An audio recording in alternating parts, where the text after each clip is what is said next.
অসমৰ জনপ্ৰিয় অভিনেত্ৰী বৰষা ৰাণী বিষয়ে বহুতে জানিব বিচাৰে তেওঁৰ নজনা কথা। তেওঁৰ জীৱনৰ বিষয়ে কিছুমান নজনা কথা লৈ। নমস্কাৰ বন্ধু বান্ধৱীসকল, আপোনালোকক স্বাগতম জনাইছো মোৰ এটি নতুন ভিডিঅ'লৈ। আপোনালোকে মোৰ ভিডিঅ'টো নতুনকৈ চাই আছে যদি প্লিজ আপোনালোকে লাইক, সাবস্ক্ৰাইব আৰু কমেণ্ট কৰি জনাব। তো বলক ভিডিঅ'টো আৰম্ভ কৰোঁ। আজিৰ ভিডিঅ'টো জনাম জনপ্ৰিয় অভিনেত্ৰী বৰষা ৰাণী বিষয়ৰ কিছুমান নজনা কথা।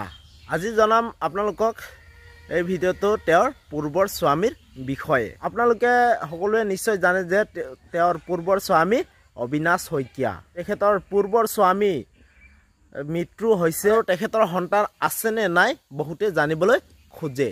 প্ৰকৃততে হৈছিল কি, তেখেতৰ প্ৰথম স্বামী দুয়োৰে মাজত বিবাহ পাশত আবদ্ধ হৈছিল অবিনাশ শইকীয়াৰ লগত বৰষা ৰাণী বিষয়া। দুয়োৰে মাজত তেওঁলোকৰ বিবাহ পাশত আবদ্ধ হৈছিল আৰু তেওঁ কেতিয়া মৃত্যু হৈছিল, তেখেতৰ কেতিয়া মৃত্যু হৈছিল তেওঁৰ বিষয়ে সকলো তথ্য আপোনালোকক দিম। অভিনেত্ৰী বৰষা ৰাণীৰ বিষয়ৰ জন্ম হৈছিল গুৱাহাটীত 1982 চনৰ 20 ছেপ্টেম্বৰ তাৰিখে। তেখেতৰ পিতৃৰ নাম হৈছে অশোক কুমাৰ বিষয়া আৰু মাতৃৰ নাম হৈছে হেপিমণি বিষয়া আৰু তেখেতৰ ককায়েকৰ নাম হৈছে অংকুৰ বিষয়া। আৰু যিহেতু তেওঁ দ্বিতীয় বিবাহ কৰাইছে আৰু তেখেতৰ স্বামীৰ নাম হৈছে ভাস্কৰ বৰুৱা। অবিনাশ শইকীয়াৰ সৈতে তেওঁ বিবাহ পাশত আবদ্ধ হৈছিল প্ৰথমবাৰৰ বাবে বৰষা ৰাণীৰ বিষয়া। কিন্তু ঘৰতে হোৱা তেওঁৰ এই এক্সিডেণ্টটো হৈ ব্ৰেইন হেমাৰাজ হৈ তেখেত মৃত্যু হয়।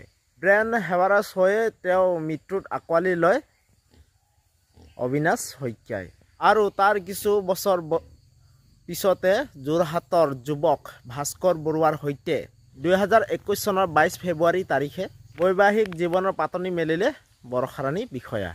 এতিয়া দিব লৈছোঁ আপোনালোকৰ কিছুমান প্ৰশ্নৰ উত্তৰ। সকলোৱে জানিবলৈ বিচাৰে অভিনেত্ৰী বৰষা ৰাণী বিষয়াৰ প্ৰথম সন্তান আছে নেকি বাৰু।